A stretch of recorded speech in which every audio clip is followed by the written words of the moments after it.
ದೇಶದ ಯುವ ಸಮೂಹದ ಆಕ್ರೋಶ ನೋಡಿ.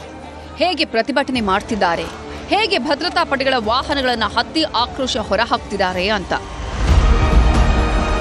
ಬೋರ್ಡ್ಗಳನ್ನೆಲ್ಲ ಕಿತ್ತು ಹಾಕಿದ್ರು, ಸರ್ಕಾರಿ ಕಟ್ಟಡಗಳನ್ನೆಲ್ಲ ಧ್ವಂಸ ಮಾಡಿದ್ರು, ಭದ್ರತಾ ಪಡೆಗಳ ಮೇಲೆ ಕಲ್ಲು ತೂರಿದ್ರು. ಆದರೂ ಸಿಟ್ಟು ಕಡಿಮೆ ಆಗಲಿಲ್ಲ. ಸಂಸತ್ತಿನ ಆವರಣಕ್ಕೆ ನುಗ್ಗಿ ಸರ್ಕಾರಿ ಕಟ್ಟಡಗಳಿಗೆ ಬೆಂಕಿ ಹಚ್ಚಿದ್ರು. ನೇಪಾಳ ರಕ್ಷಣಾ ಪಡೆಗಳಿಂದ ಯುವಕರ ಪ್ರತಿಭಟನೆ ತಡೆಯೋಕ್ಕಾಗಲಿಲ್ಲ.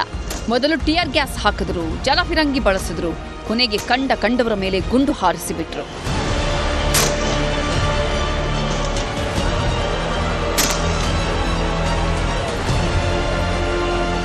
ಕಠ್ಮಂಡುವಿನಲ್ಲಿ ನಡೆದ ಈ ಪ್ರತಿಭಟನೆಯ ಕಿಚ್ಚಿನಲ್ಲಿ 18 ಜನರ ಸಾವಾಗಿದೆ.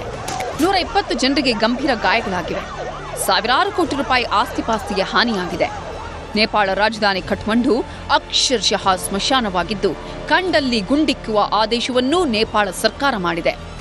ಅಷ್ಟಕ್ಕೂ ನೇಪಾಳ ಈ ಮಟ್ಟಿಗೆ ಹೊತ್ತಿ ಉರಿಯೋದಕ್ಕೆ ಕಾರಣ ಸೋಷಿಯಲ್ ಮೀಡಿಯಾಗಳ ಮೇಲೆ ಹೇರಿದ ನಿರ್ಬಂಧ. ಸಾಮಾಜಿಕ ಜಾಲತಾಣಗಳನ್ನು ನಿರ್ಬಂಧಿಸಿದ್ದಕ್ಕೆ ರಕ್ತಪಾತ.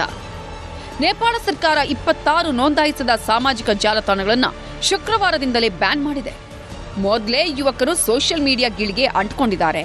ಅಂಥದ್ರಲ್ಲಿ ನೇಪಾಳ ಸರ್ಕಾರ ಫೇಸ್ಬುಕ್, ಯೂಟ್ಯೂಬ್, ಇನ್ಸ್ಟಾಗ್ರಾಮ್, ಎಕ್ಸ್ ಖಾತೆ ಸೇರಿ ಒಟ್ಟು 26 ಸಾಮಾಜಿಕ ಜಾಲತಾಣಗಳನ್ನು ಬ್ಯಾನ್ ಮಾಡಿತ್ತು. ಸಾಮಾಜಿಕ ಜಾಲತಾಣಗಳಿಗೆ ದಾಸರಾಗಿದ್ದ ಯುವ ಸಮೂಹ, ಅದರಲ್ಲೂ ನೇಪಾಳದ ಝೆನ್ಸಿ ಸಂಘಟನೆಯ ಯುವಕರು ನಿರ್ಬಂಧ ತೆರವು ಮಾಡಬೇಕು ಅಂತ ಬೀದಿಗಿಳಿದ್ರು. ಸರ್ಕಾರ ಭ್ರಷ್ಟಾಚಾರದಲ್ಲಿ ಮುಳುಗಿದೆ, ಅದನ್ನು ಸರಿಪಡಿಸದೆ ಸೋಷಿಯಲ್ ಮೀಡಿಯಾಗಳನ್ನು ಬ್ಯಾನ್ ಮಾಡಿದೆ ಅಂತ ಘೋಷಣೆ ಮೊಳಗಿಸಿದ್ರು.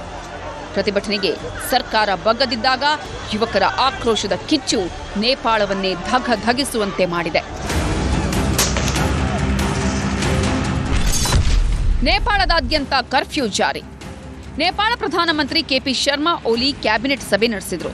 ಸರ್ಕಾರದ ನಿರ್ಧಾರಗಳು ಜನರ ಜೀವಕ್ಕಿಂತ ಮುಖ್ಯವಲ್ಲ, ಹೀಗಾಗಿ ಸಾಮಾಜಿಕ ಜಾಲತಾಣಗಳ ಮೇಲಿನ ನಿರ್ಬಂಧ ತೆರವುಗೊಳಿಸುವ ಬಗ್ಗೆ ಆಶ್ವಾಸನೆ ಕೊಟ್ಟಿದ್ದಾರೆ.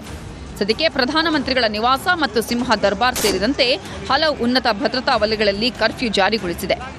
ಏನೇ ಆಗಲಿ, ಸೋಷಿಯಲ್ ಮೀಡಿಯಾಗೆ ಜನ ಯಾವ ಮಟ್ಟಿಗೆ ದಾಸರಾಗಿದ್ದಾರೆ ಅನ್ನೋದಕ್ಕೆ ನೇಪಾಳದ ಈ ಘಟನೆಯೇ ಸಾಕ್ಷಿ. 18 ಜನ ಸಾವು, 120ಕ್ಕೂ ಹೆಚ್ಚು ಜನರ ಸ್ಥಿತಿ ಗಂಭೀರವಾಗಿದ್ದು, ಇನ್ನೆಷ್ಟು ಜೀವಗಳು ಬಲಿಯಾಗುತ್ತೋ ಅನ್ನೋದೇ ಆತಂಕ. Bureau report, news 18.